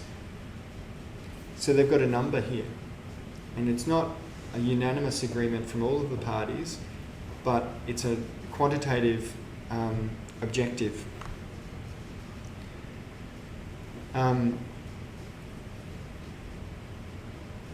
There is also a call for an assessment of basically a long-term goal of less than 1.5 degrees, but essentially this has been driven now by the Alliance of Small Island States, so small countries like the Maldives, the Marshall Islands, all these countries that are going to go underwater with even a relatively small sea level rise. So they've been pushing for 1.5 degrees to be the maximum temperature set. The European Union has been pushing for 2 degrees for the last decade or so.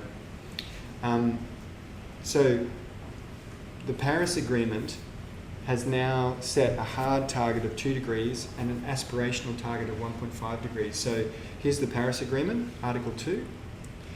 This agreement, in enhancing the implementation of the Convention, including its objective, aims to strengthen the global response to the threat of climate change in the context of sustainable development and efforts to eradicate poverty, including by A, holding the increase in global average temperature to well below 2 degrees above pre-industrial levels, and to pursue efforts to limit the temperature increase to 1.5 degrees above pre-industrial levels, recognising this would significantly reduce the risks and impacts of climate change. So again, we've got numbers coming in. So we've shifted from Article 2 of the UNFCCC to no numbers, to now they're saying it's 2 degrees, or if possible, 1.5 degrees. So, and then Article 4 goes on to provide for nationally determined contributions. So basically voluntary pledges by countries to what they will contribute to achieving that goal. I'll come back to that tomorrow. So how do the Copenhagen Accord and the Paris Agreement affect the interpretation of Article 2? I'll just go back to the Vienna Convention we talked about with interpreting international treaties, that you interpret them in good faith according to their plain and ordinary meaning, but later agreements can be taken into account. So later agreements on what they mean effectively become binding. So effectively for Article 2 now, the Paris Agreement has defined that dangerous climate change is beyond 2 degrees. But this is a question I keep coming back to, is will we leave the Great Barrier Reef for our children? And the science is really clear that coral bleaching is going to decimate coral reefs at 2 degrees. So coral bleaching, so here's your classic coral bleaching picture. See, this is a cropper coral, and it's actually brown. It's not like some really fancy colour. So what looks like a shadow at the bottom is actually the natural colour of the coral without bleaching. So what happens in bleaching is, in high temp, corals can bleach from a few different reasons, but for climate change, it's due to high water temperatures and UV sunlight in combination. So cloudless conditions when it's hot causes extensive bleaching. So basically, corals are a symbiosis between an animal and a plant, And they live in, basically corals flourish in oceans where there's very little nutrient available. So they're nutrient deserts. And the symbiosis works, even though it's a hard way of living, because you don't really have any competition from faster growing algae, because what the corals do really well is the algae photosynthesizes and produces sugars that feeds the little zooxanthellae that basically eat plankton that are floating by in the water column and get the nitrogen and phosphorus from the plankton as it comes by, so they're eating. So you've got this animal eating things to get nutrients, you've got an algae photosynthesizing to produce sugars, and they build the calcareous or hard-bodied corals basically build their skeleton. So in high temperatures and with UV light, the algae basically go haywire and start producing a toxin, and the zooxanthellae kick them out, basically expel them to save themselves. And so because the algae it's the pigments in the algae that give the corals their colour, that's why they look bleached. It's because it's basically you're looking at the coral without its photosynthetic algae. So they look white and, strangely beautiful, from a purely aesthetic perspective. There's been massive coral bleaching events driven by, in the last few years, in 1998. So here you can see the acropora coral on the left, brown, and then bleached white. So they start bleached white, and that might look pretty, but they don't stay that way because algae basically cover them. This is the same patch of reef, bleached in 1998, the first major global coral bleaching event. The same patch of reef 4 years later is just covered in algae, looks like a slimy mess. And then another 2 years later in 2004, it's actually starting to recover. You can see there this acropora coral recruits coming in, so help corals regrowing. So if we only ever had one coral bleaching event, the reefs would recover. But the problem is we expect to see multiple bleaching events on large scales repeatedly hitting the reefs so that they don't have a chance to recover. And this was, when I was doing my PhD, this was a map that absolutely shocked me. I just remember sitting in my office, because I was doing my PhD, a lot of it at 2 a.m. in the morning, and I remember sitting there, and I opened up this, and until that point I had thought climate change was just this far distant problem. And I really thought that the threats to the reef was fishing and land source pollution and the like. And then I saw this paper, which was by Ray Berkelmans and his colleagues in Coral Reefs in 2004. And they had basically, these two maps show bleaching and sea surface temperatures combined on the Great Barrier Reef, 1998 on the left and on the right in 2002.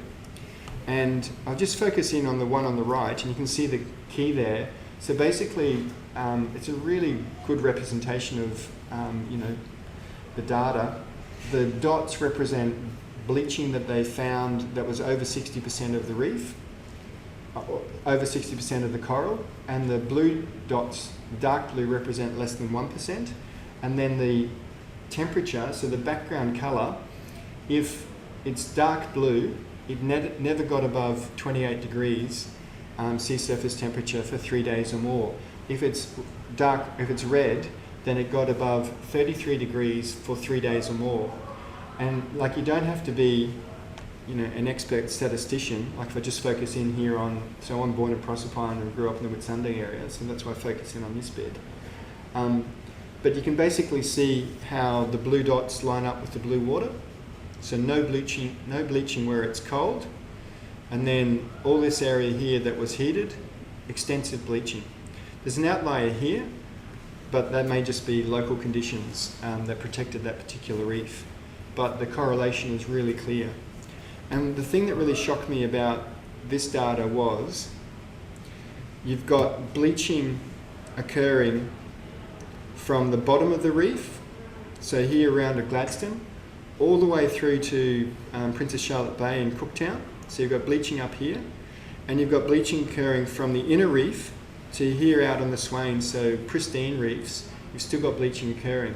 So you've basically got bleaching occurring the entire length of the reef and from the inner, more polluted reefs to the outer, pristine reefs. And I remember looking at this and just going, swearing, and just going, this is just, you know, because it just hit, I think it just really hits you that bleaching could basically destroy the reef in a single year or a series of years, because you've just got such a massive geographical extent of it. And then the most recent bleaching that we had in 2016 basically wiped out the northern section, so things that weren't affected in 98 and 2002, also the most pristine areas of the reef because they've got the least agricultural development. So basically the most recent bleaching event wiped out some of the most pristine areas. So, and yet our current government is still saying we could just build resilience in the reef and we will still have a healthy reef. Well, the data says the opposite. The data says it doesn't matter how healthy you are. If someone takes an AK-47 and shoots you 50 times in the chest, you have got a major health problem. It doesn't matter if you're, bloody Olympic gold medal winner. If you're shot multiple times with a high-powered rifle, you are going to die. Well, that's pretty well what the data is saying. Resilience doesn't really help. And it's huge scale and quick. So this is happening just in the summer, few months in summer, when it's the extreme temperature that kills them. So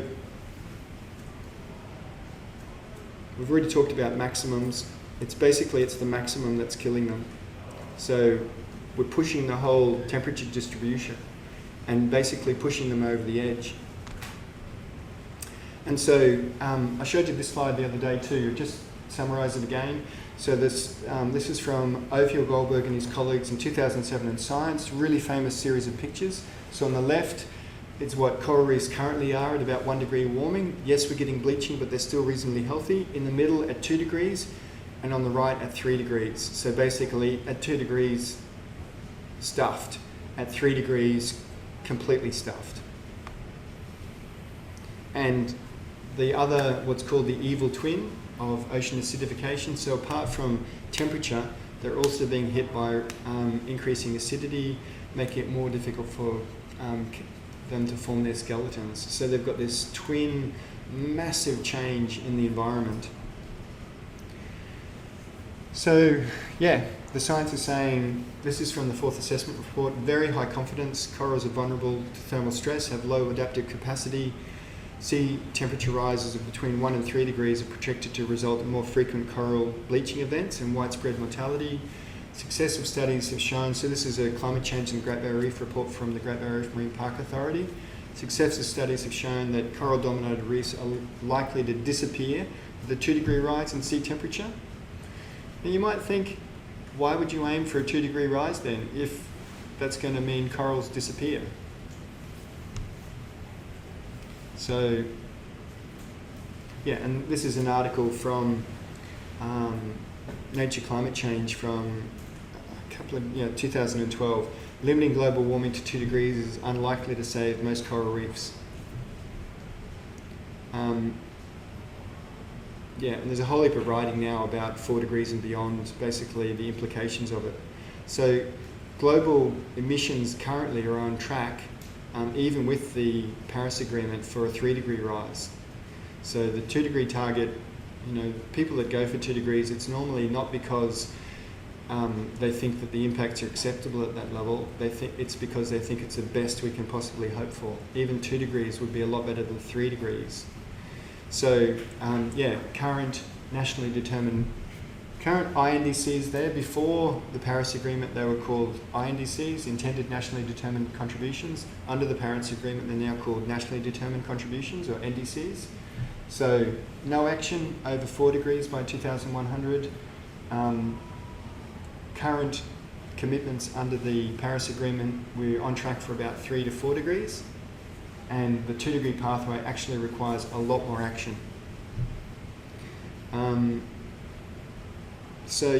Australia's policy targets are basically built around stabilisation at 550 parts per million and 3 degrees warming. So, our policy targets are inconsistent with protecting the reef. Now, there's been actually a lot of criticism of the 2 degree target even. This was a paper by Victor and Kennel, two authors that basically said the 2 degree target should be ditched. They received a lot of criticism for this, so there's other targets you could set. What's the advantage, you reckon, of a 2 degree target? Or 2 degrees, or 1 degree? What's the advantage of it?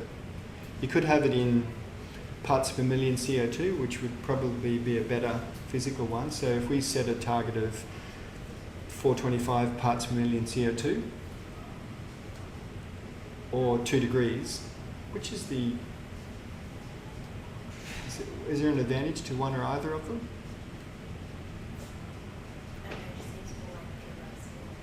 Yeah, it seems more universal. It's easier to communicate. So people have some idea about temperature. Most people don't understand once you start talking parts per million carbon dioxide. It's just like, whoa. At least with 2 degrees, we're used to temperature. The danger with it though is people think it's only small. They don't realize it's actually you're shifting the entire temperature distribution. Yeah, there's a heap of reports about 4 degrees, basically how bad it gets. If we based our policies on the best available science, we'd aim for 350 parts per million and temperature rises at less than 1 degree to avoid dangerous climate change. That's my view. I think, if you look at the definition of dangerous climate change in Article 2, if it's about allowing ecosystems to adapt naturally, maintaining global food supply and economic development to be sustainable, then if you've got something that is going to destroy coral reefs, then that's not allowing ecosystems to adapt, it's not allowing food supply, and it's not sustainable economic development either. So it doesn't meet the criteria in Article 2, but now we've got a definition that 2 degrees is that target, but they actually don't reflect each other. I really think this paper is really important, and I plan to this year as well use it for the postgrads. In your Part D of the exam, you get a choice between 3 articles. And for the last few years, I've always used this as one of them because I'd really like you to read it. I think it's such an important article. So in the this year I'll use it as one that you can choose to critically evaluate it. So and I'll also find 2 more recent papers on climate policy. So in Part D for the postgrads for your exam, you will be asked to, and I'll give you these questions later in the semester, but essentially you'll be given 3 papers and asked to critically evaluate the arguments of the authors and then to discuss the implications of the article for current climate policy. So for Hansen's article, basically he's arguing that we should be aiming for 350 parts per million CO2 or less, which is radically different from what our actual policies are. But he's basically saying, if we want to maintain the world that humanity has been in for the last 12,000 years, in which civilization has adapted, then we should aim to try and get back to 350 parts per million. So I plan to set that as the first paper, and then I'll find 2 others. You don't have to worry about it at this stage. Relatively few people choose this paper, in my experience, for the exam. I think it's really valuable and important, but I think people get scared by the science in it. But a few people will, and I think it's really valuable. So, cool. This is from Hansen, basically saying we have to leave most fossil fuels in the ground. There's a whole literature around the 350 parts per million target. And this is from a paper in Nature a few years ago talking about planetary boundaries. Rockstrom et al. 2012, a safe operating space. You might have heard of the 350.org organisation. Anyone heard of 350? Yeah. So it's a Bill McKibben founded it based on Hanson's paper, basically arguing that the world should be trying to go back from the current level of carbon dioxide of 400 parts per million to 350 parts per million. So basically going down from where we're at rather than going up. So it's a, Bill McKibben, US activist. It's a great organisation. I agree with the targets they're setting, but yeah, it's got very little political support from major, from government. Okay, so wrapping up, will we leave the Great Barrier Reef for our kids? Well, the answer we're giving right now is no. We're not going to. It's a clear no. Like, the science says it'll be gone at that level. We're aiming to take it to that level. It's like really clear. The science is just.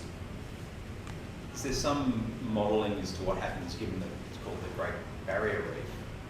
If the reef goes and we have sea level rise modestly of 20 centimetres, what does it do to the Queensland coastline? Or is it not really? I haven't seen anyone's modelling of that. I know with the Great Barrier Reef, it stops a lot of ocean swells coming in. Yeah.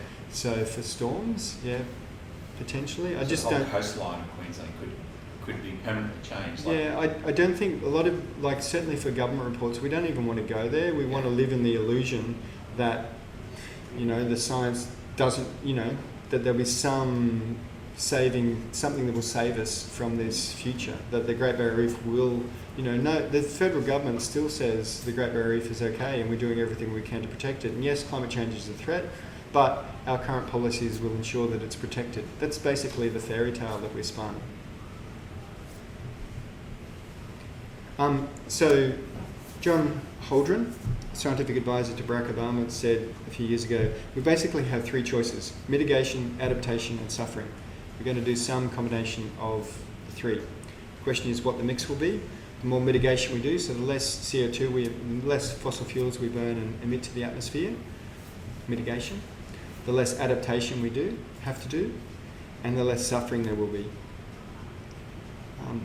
I want to end though with some positives. So Al Gore said, lots of people go from denial to despair about global warming without pausing in between. I think it's right. But the common factor with denial and despair, what's the common factor about those two ends of the spectrum? They're both ineffective.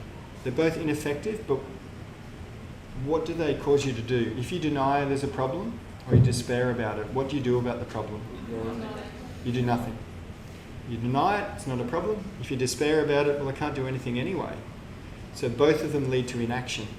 And, I really want to emphasise what we need to do, like you, me, people around us, is not to deny it and not to despair about it. We need to be somewhere in between. Yeah, be alarmed, but if we despair about it, it ain't going to change anything. So we need to take action. So you need to be between those 2 points. Okay. Just want to wrap up. We've talked about some of the key climate change and ocean acidification science. I wanted to do that to understand the policy targets. Talked about the UNFCCC structure, meaning of dangerous climate change. We'll come back tomorrow when we look at the Kyoto Protocol and the Paris Agreement in more detail, and those different parties. What we'll see is the Annex 2 parties, they're the rich countries, they accepted commitments for emissions reductions. And then we'll look at some of the flexibility mechanisms like the clean development mechanism and the like. And then we'll go on to talk about the Paris Agreement, which are non-binding commitments. But it all occurs within what we've talked about just now. It occurs within our understanding of the problem and how inadequate the current policy settings are. So we'll talk about the Kyoto Protocol, Paris Agreement, but they're clearly inadequate. And they're not going to protect the things that we love and the people we love. So they need to be strengthened in the future. So in summary, there's multiple independent lines of evidence that establish that climate change and ocean acidification pose a great threat to human civilization. The UNFCCC has an objective of avoiding dangerous climate change, which is commonly thought of as avoiding mean global temperature rises of 2 degrees. On our current policies of nationally determined contributions under the Paris Agreement and practices, the globe will warm by 3.5 degrees or more, leading to catastrophic consequences.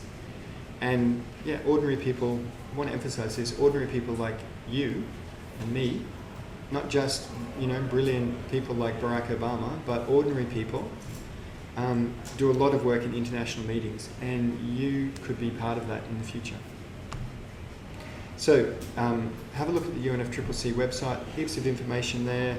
I wouldn't really worry about the IPCC 5th assessment report unless you're a climate change science junkie, in which case you'd already be aware of them. So really important topics though. Thanks everyone.